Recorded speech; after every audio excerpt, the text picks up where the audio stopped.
اور زمین کے اوپر جو ہے نا وہ امن قائم ہو جائے گا. امن نہیں قائم ہوتا. میں نے ایک عرض کیا تھا کہ سبق دیتے ہیں کہ نہیں وہ جنگ مسئلے کا حل نہیں ہوتا, بڑے بڑے پروگرام ہوتے ہیں بیٹھ کے کرتے, جنگ مسئلے کا حل نہیں ہے. کیوں نہیں ہے مسئلے کا حل؟ جنگ ہے, اس میں مسئلہ ڈھونڈا جاتا ہے, لوگ سب جمع ہوتے ہیں, سمجھاتے ہیں, جنگ نہیں کرو, بیٹھو ہم مسئلہ حل کرتے ہیں. جنگیں بڑے بڑے مسائل حل کر دیتی ہیں, ایک دو مسئلے نہیں, بڑے بڑے مسائل حل کر دیتی. ہمارا جو قرآن کہتا ہے کہ جو فسادی ہیں ان کو ختم کرو, اللہ کی زمین پر فساد نہ ہو, یہ جہاد ہے. بالکل. چور کے ہاتھ کاٹو, یہ جہاد ہے. بالکل. ظالم کو ظالم کہو, یہ جہاد ہے. واہ. صرف جہاد یہاں تک نہیں رکھا کہ جابر ظالم کے سامنے کھڑے ہو کر کلمہ حق کہو تو یہ بھی جہاد. جی بالکل صحیح. یہی تو جہاد ہے. ہم بالکل. اگر اس جہاد کو کہیں کہ نہیں جناب یہ کوئی جہاد نہیں ہے, تو اصل اغیار کی کوشش یہ ہے کہ یہ جو مجاہدے ہیں, یہ جو جہاد ہے, اس کو ختم کر دیا جائے, دہشت گردی کا لیبل لگا دیا جائے. وہ آپس میں لڑاتا ہے مسلمانوں کے گروہوں کو, کبھی وہ نام رکھ لیا طالبان کا, کبھی داعش کا, کبھی اگر کا, کبھی مگر کا, ادھر ادھر وہ جمع کر کے اور کہا جی دیکھو یہ لوگ جہادی ہیں, جہاد کرتے ہیں. حالانکہ وہ کوئی جہاد نہیں کر رہے ہوتے, وہ جہاد نہیں کر رہے ہوتے, وہ دہشت گردی کر رہے ہوتے. کسی نے نہیں کہا کہ یہ جہاد کر رہے ہیں, جہاد کا مطلب ہی وہ نہیں سمجھے, اسی لیے روکا گیا. جہاد کے خلاف باتیں بنائی گئیں, جی ان آیاتوں کو قرآن سے نکال دو. معاذ اللہ یہ تو آیاتیں نہیں ہیں قرآن کی, یہ تو دہشت گردی کا سبق دیتی ہیں. صحابہ کرام اپنے بچوں کو غمازی سکھایا کرتے تھے, اللہ اکبر, قصے بتاتے تھے غزوات کے کہ ہمارے آقا صلی اللہ علیہ وسلم نے کتنے غزووں میں شرکت کی ہے. میں ایک روایت میں پڑھ رہا تھا, وہ اس طریقے سے یاد کرواتے جیسے بچے کو قرآن حفظ یاد کرایا جاتا ہے. آپ کی بات مکمل کریں گے, اور ظاہر ہے کہ یقیناً بات ہو رہی ہوتی ہے تو روکنا دشوار ہوتا ہے, لیکن ایک بریک کا وقت ہوا چاہتا ہے. ایک مختصر سا بریک لیں گے اور بریک کے بعد پھر واپس آئیں گے. غزوہ بدر اور جہاد کی اہمیت پر بات ہو رہی ہے, آپ لوگ بھی ہمارے ساتھ رہیں گے انشاءاللہ. مختصر سا وقفہ, واپس آتے. مرحبا رمضان, مرحبا رمضان, مرحبا رمضان, مرحبا رمضان. جناب مولانا اقبال حسین نقشبندی صاحب کچھ فرما رہے تھے, جہاں سے سلسلہ رکا تھا وہیں سے دوبارہ. اللہ برکت دے آپ کو. میں یہی عرض کر رہا تھا کہ دیکھیے ان لوگوں نے جہاد کے لیے جو ہے نا کوئی خدمت نہیں کی جن کو یہ لوگ جہاد کہتے ہیں. جہاد کا طریقہ کار اسلام نے واضح کیا ہے, اس کے اوپر تو ایک پورا پروگرام ہونا چاہیے کہ جہاد کیا ہے. بالکل صحیح. تو آج تو ہم بات کر رہے ہیں غزوہ بدر کی. دیکھیے غزوہ بدر جہاد کا آغاز ہے. آج کہتے ہیں جی نہیں اللہ نے قرآن میں ایسی آیاتیں بھیج دی. کہ ہمارے رب کو پتہ نہیں تھا کہ یہ جہاد معاذ اللہ ظلم ہوگا؟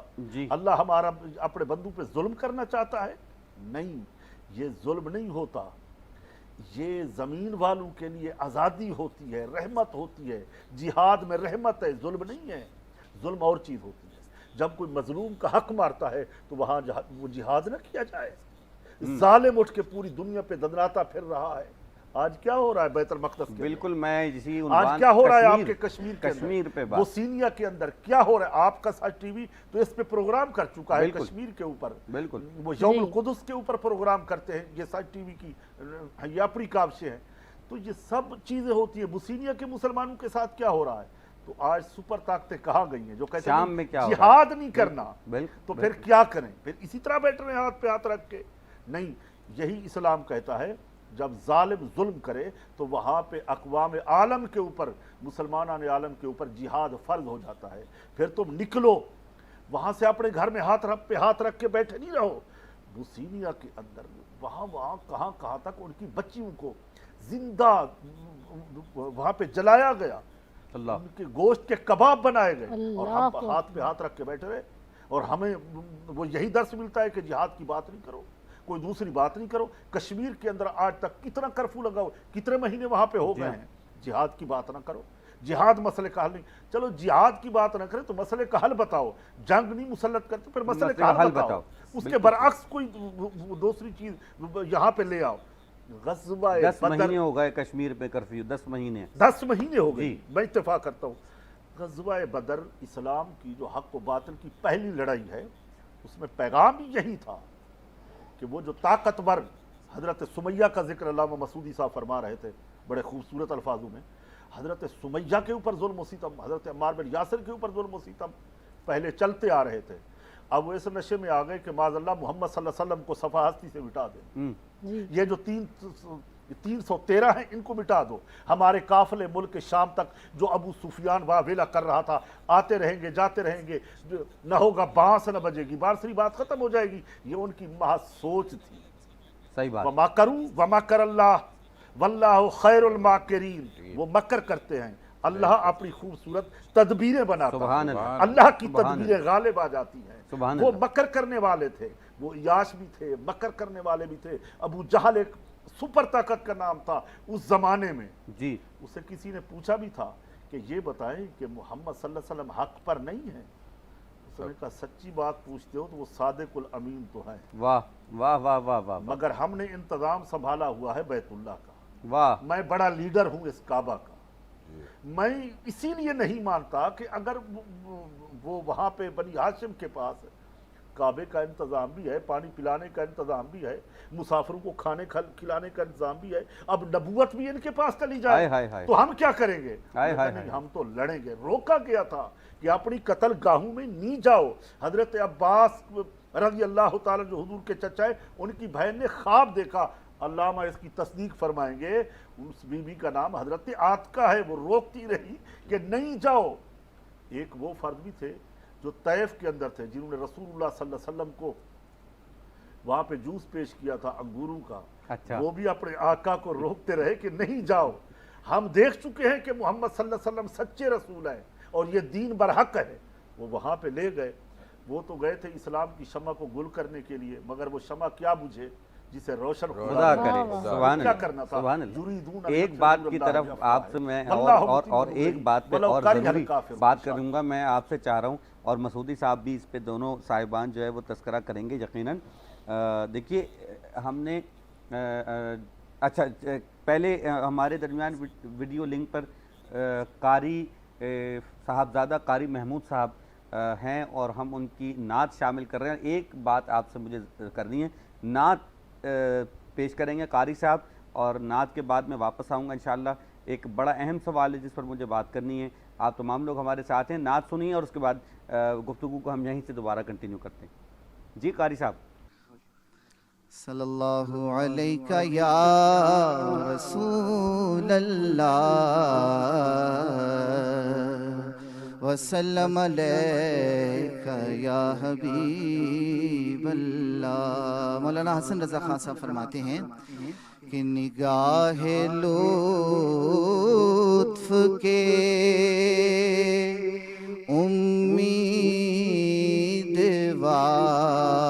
امیدوار ہم بھی ہیں،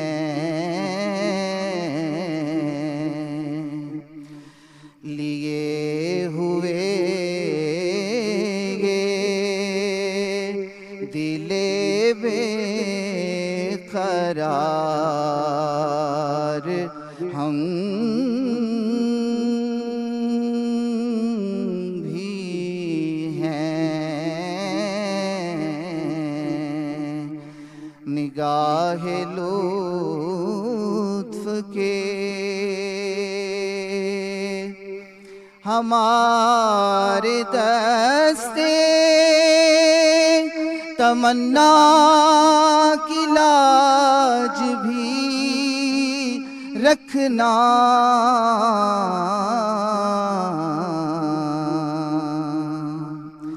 ہمارے دستے تمنا کی لاج بھی رکھنا،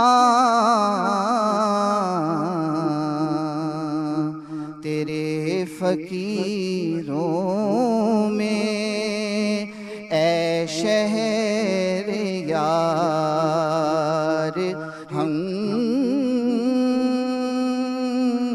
بھی ہیں، جو سر پہ رکھنے کو مل جائے نال پاک کے حضور،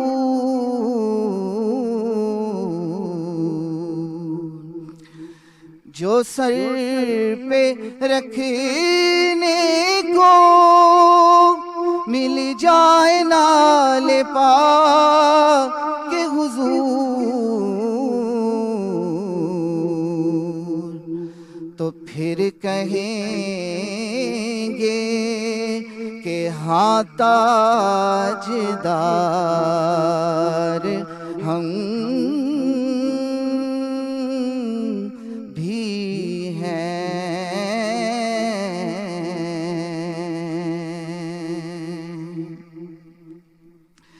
حسن ہے جن کی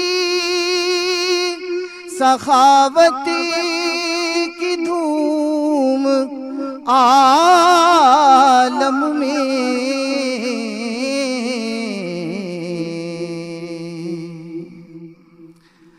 حسن ہے جن کی سخاوت کی دھوم عالم میں،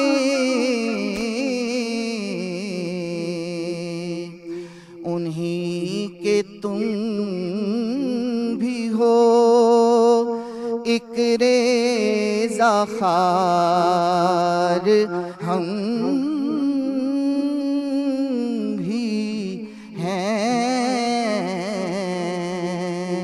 انہی کے تم بھی ہو ایک ریزہ خار ہم بھی ہیں، نگاہ لطف کے امیدوار ہم بھی ہیں۔ سبحان اللہ، سبحان اللہ۔ جزاک اللہ جناب۔ میں آپ سے بڑی تیزی سے اس پہ ایک کامنٹ چاہوں گا کہ دیکھیے کشمیر کا تذکرہ ہم نے کیا کہ جی وہ 10 مہینے ہو گئے ہیں اور وہ بند ہے، ہم سے اتنا سا لاک ڈاؤن نہیں برداشت ہوتا، نہ کہ وہاں 10 مہینے کا کرفیو سال ہونے کو آ گیا، لیکن وہ ایک مقبوضہ علاقہ ہے جو ہندوستان کی اوورآل صورتحال ہے کہ وہاں پہ اس وقت مسلمان جو ہیں ان کو کس طرح سے تکلیف دی جا رہی ہے، جو پورے ہندوستان میں مسلمان ہیں وہ اس وقت پریشانی کا شکار ہیں، وہاں پہ نہ عبادت کی اجازت دی جا رہی ہے، مسلمانوں کی املاک جلائی جا رہی ہیں، ان کو نقصان پہنچایا جا رہا ہے، کیا کہیں گے آپ اس پر؟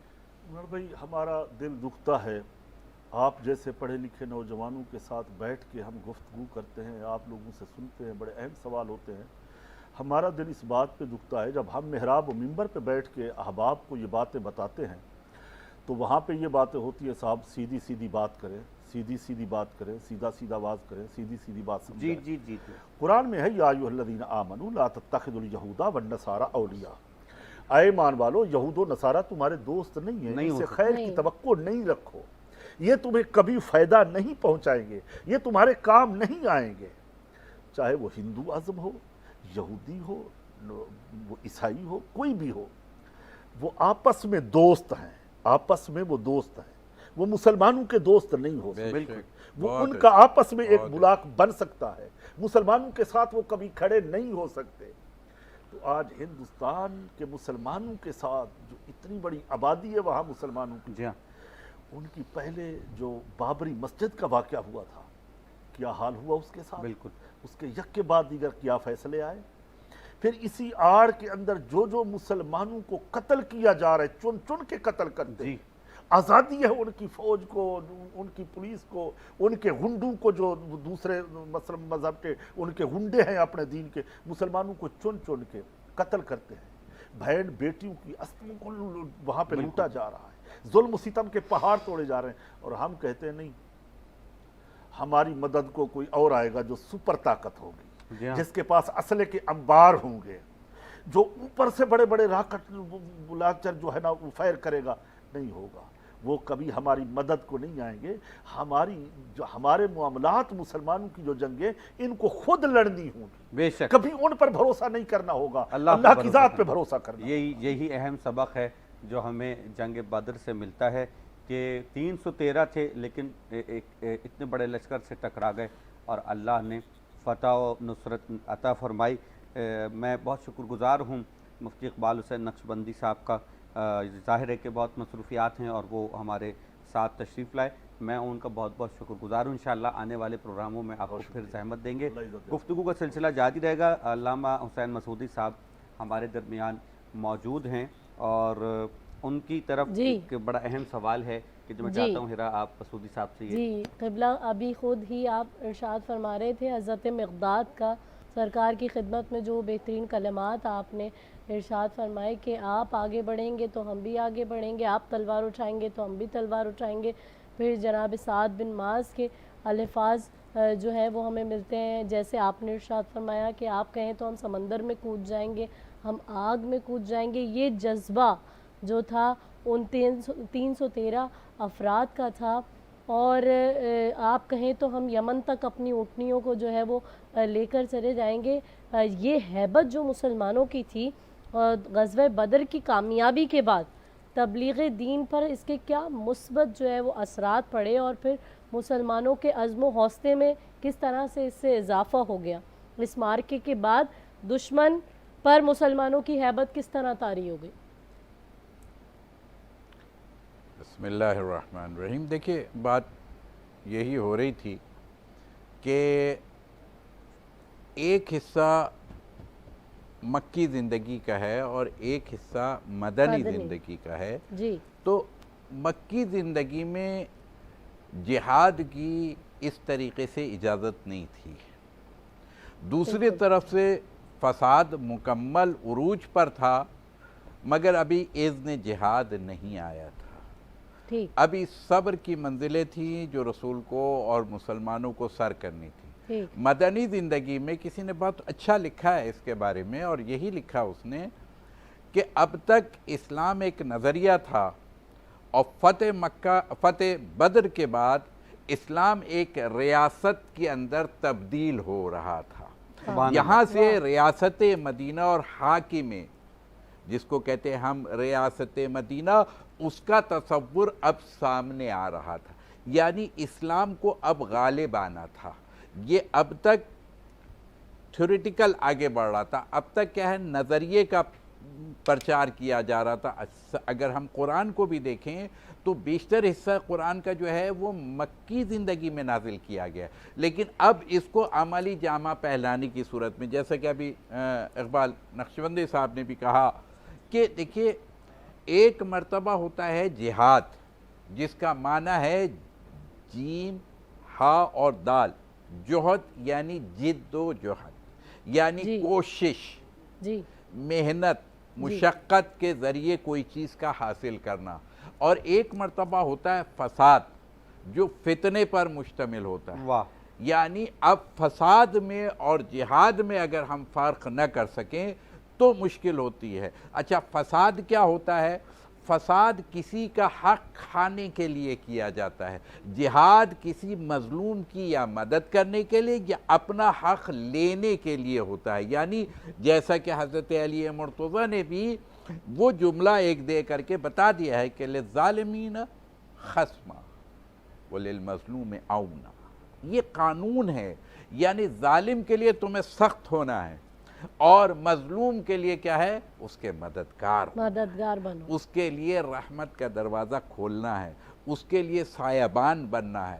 اور ظالم کے لیے جس کو میں ایک بات یہاں ضرور کہتا ہوں کہ علی مرتضیٰ نے جب اپنی زندگی میں جب سلطنت سنبھالی تھی نا تو اس وقت بھی ایک قانون دیا تھا اور وہ قانون یہی تھا کہ کیا ہے کہ دیکھو تم مظلوموں کے ساتھ رہنا اور ظالموں پر نگاہ رکھنا.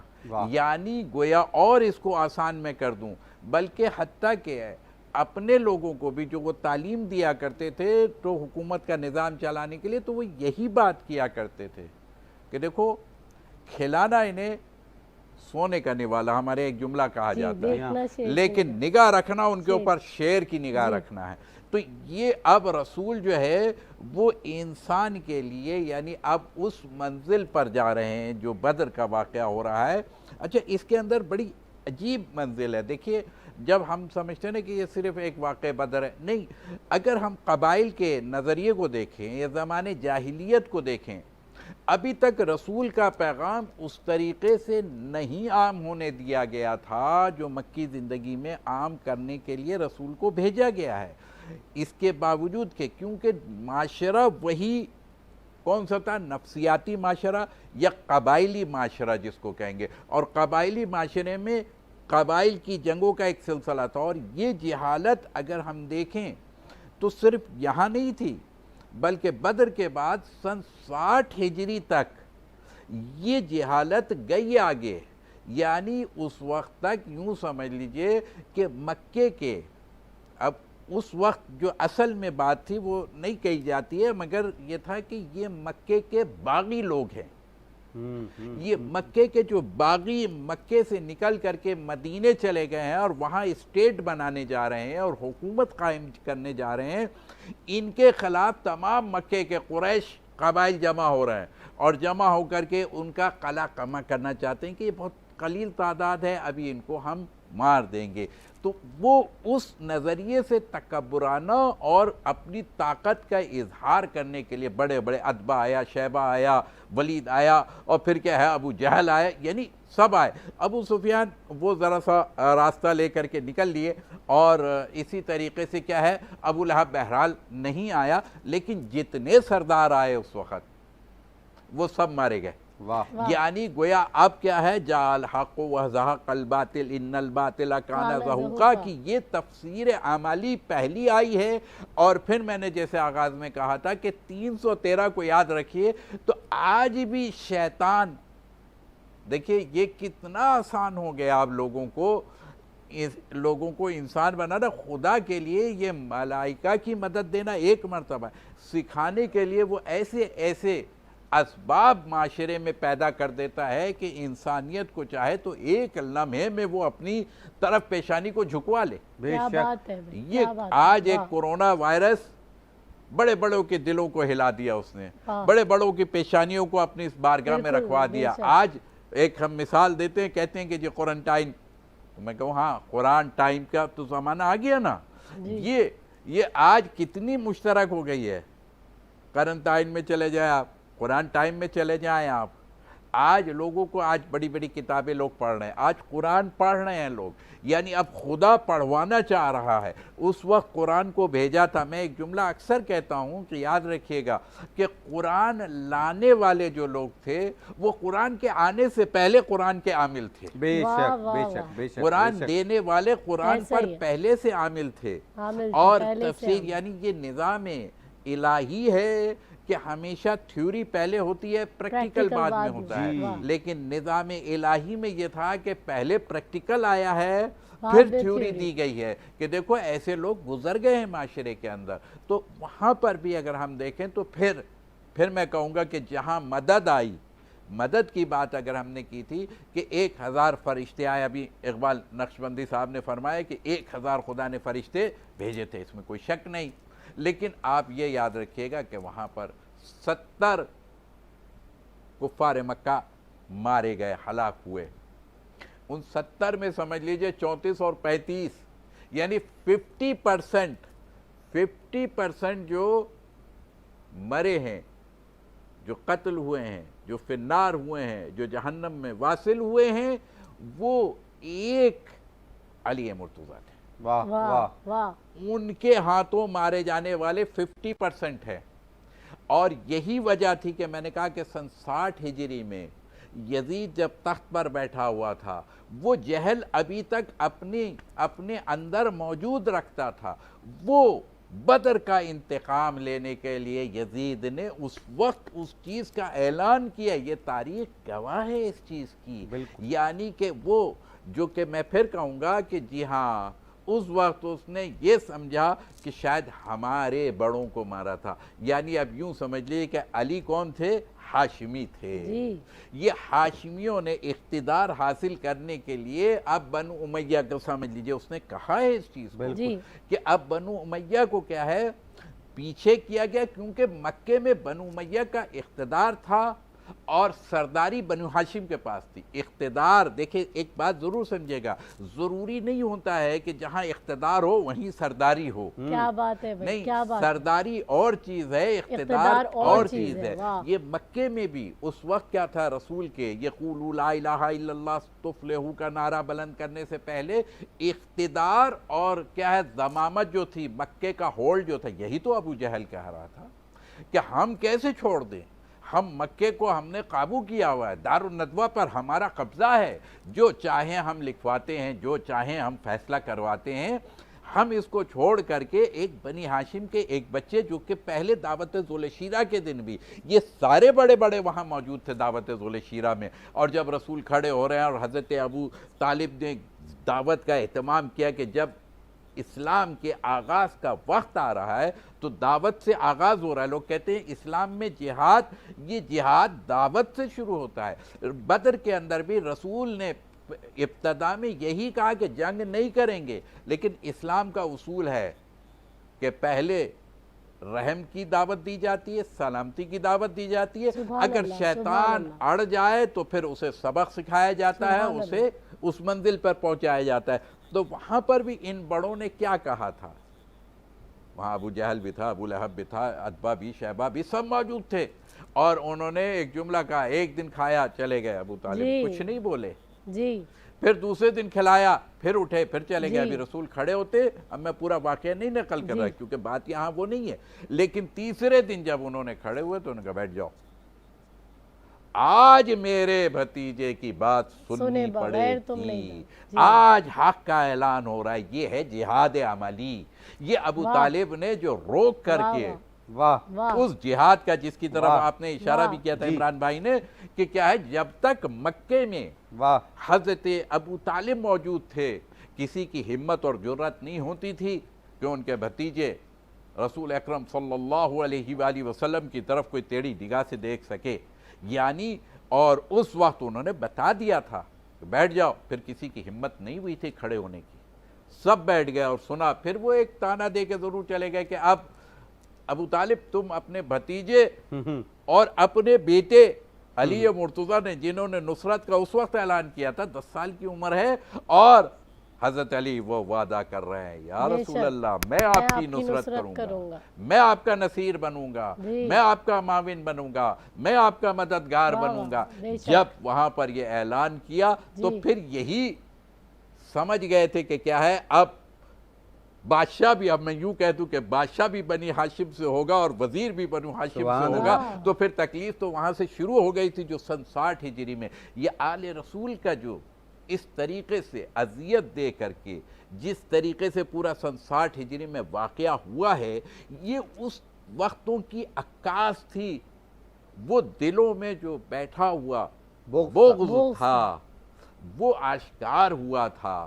اگر ہم دیکھیں تو یہیں پر دیکھیں, ایک طرف حق کا پیغام پہنچانے والے ہیں, جہاد کرنے والے ہیں, دوسری طرف فساد کرنے والے ہیں. چونکہ آپ کا سوال ہے جہاد اور فساد کے درمیان ہے, تو فساد کرنے والا کیا کرتا ہے, کبھی خیمے جلاتا ہے, کبھی کیا ہے احد کے میدان میں آ جائیے. یہی بدر میں حضرت حمزہ نے کیا ہے عتبہ کو مارا, اور پھر اس کا انتقام احد کے اندر 3 ہجری میں لے لیا گیا.